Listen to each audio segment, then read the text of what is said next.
In this video, I'll show you how you can use the table elements to place a table in your Maglr page in the block editor.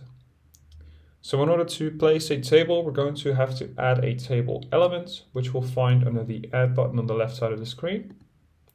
And we're going to scroll all the way down to the table section, as you can see here. Scroll down a little further, and here we'll see the the available tables that you can choose from here. So choose the one which fits your design and fits your need, and simply drag it in to give it a place in your Maglr page.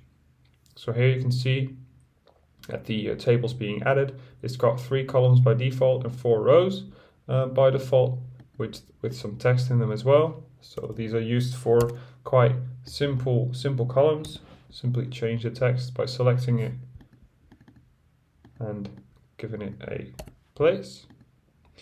And then here you can see whenever I'm in a column, you can see some options appear below the text here. And these are the options you can choose from when editing the table. So if you want to add a new row, for example, or add a new column, I can do so by clicking these areas here. So by clicking this button, I can either insert a new row above the currently selected row or below it. So let's do so. And I can add a column as well. So I insert a column before this row, so to the left side of it, or after it, so to the right side of it, like this.